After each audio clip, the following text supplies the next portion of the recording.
Good morning, everybody. It's Monday morning, 40 hours to Christmas Day. I know that there's a lot of controversy whether Jesus Christ was born on the 25th of December. It doesn't matter. Whether you celebrate the Christmas Day in January or in June or November, point is that you're celebrating the birth of Jesus Christ. That's the most important thing. So we are celebrating it on the 25th. And in Ethiopia, it comes in the first week of January. That is around 6th or 7th of January. That's when they celebrate Christmas Day. So yesterday we went to church. After that, took the girls out to create memories. We went to a shopping mall. They love going shopping. We do. And then we went to eat lunch at some restaurant. I don't mention their names because it would be like advertising them, and I don't get paid to advertise them. So anyway, so I did exercise yesterday. This morning I've just done 7,250 steps, equivalent to 6.5 kilometers, which I've done in 62 minutes. So usually Monday is a slow day as far as exercise is concerned. You see, I'm not sweating as much as between Tuesday and Friday. The most important thing is to pace yourself to something that is comfortable to you. Don't push yourself so hard, like you, unless you are going to be doing a record-breaking exercise, whether you're on record or international record, whatever it is. So anyway, we left it on Friday. I started work with the East African Marine Fisheries Research Organization. So basically, what were we doing? We would go fishing, set the nets on Monday afternoon, Wednesday, and Friday in the deep sea, about 5 kilometers from the beach, Shelley Beach. And then on Tuesday morning, Thursday morning, and Saturday morning, yes, indeed, we used to work up to Saturdays. I think it's only in late 80s, late 1980s, when the 5 day week was introduced. But we used to work from 8 o'clock to 4 o'clock in the afternoon, and then Saturday from 8 o'clock to 12 o'clock, 12 noon. So we would go and remove the nets on Tuesday morning, very early in the morning, around 4 o'clock, 5 o'clock. The research was to establish the type of fish species which were found along the coast. We would also travel to Kizingitini. That's about 3 hours by boat at that time from Lamu Island, to also establish the crustaceans, lobsters, shrimps, which were found there, either in the deep sea or in the mangrove swamps. It was pretty exciting. So we did that work, and then in 1977, the East African community broke up, and every country went their way.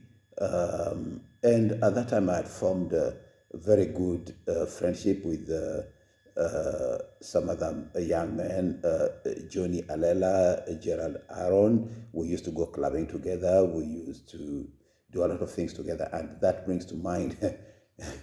So one time, Johnny and I, we knew this girl who was doing her A levels at Matuga Girls High School, that is in Kwale, and we said, okay, let's go visit her.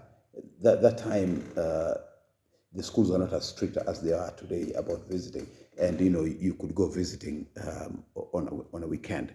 So we did some shopping, and carried our shopping basket and got on the bus and went to Matuga. There was this bus which used to go from Kinango to Mombasa, called Malindi Taxi. So we got off in Matuga and walked to Matuga Girls High School. We went there. We saw the girl. She brought a friend. So there was two girls and us two young men sitting down and enjoyed the afternoon. We gave them their shopping. And then at some point, I had my last 20 shillings, which I gave to this girl. Not known to me, Johnny also had his last 20 shillings note, which he gave to the other girl. I thought and believed that Johnny had bus fare, and he thought I had bus fare.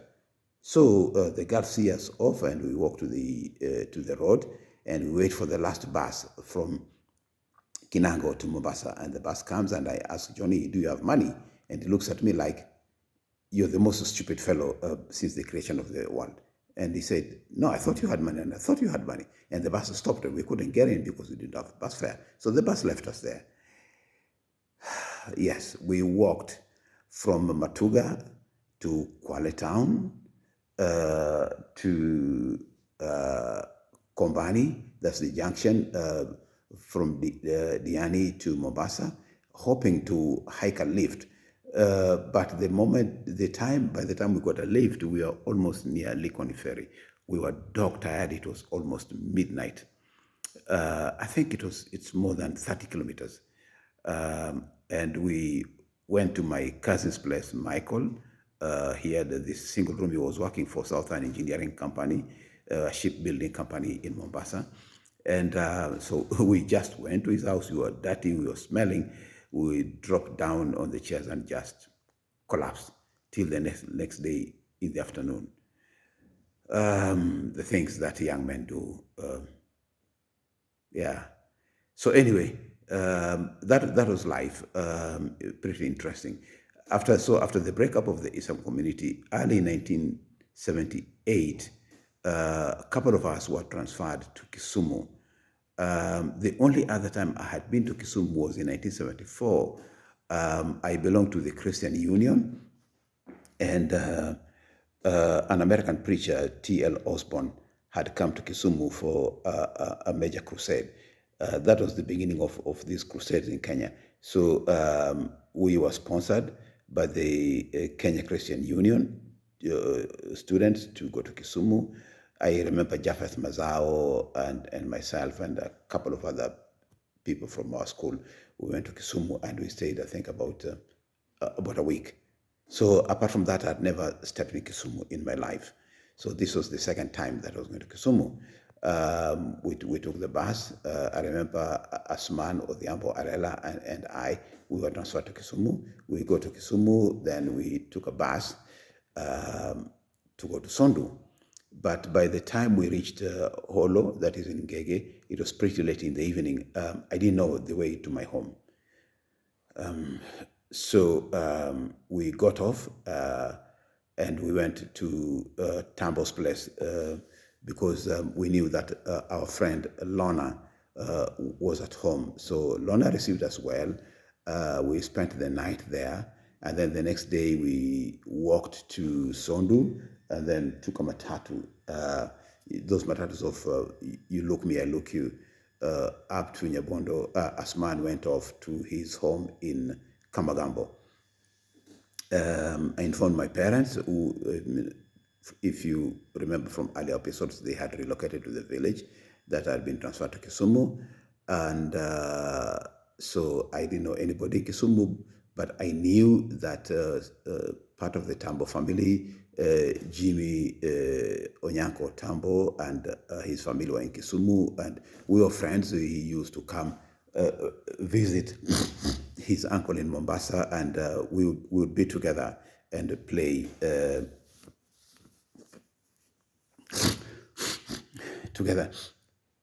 So my mother took me to Kisumu after about 2 to 3 days, and I knew she was taking me to Tambo's place, but she didn't.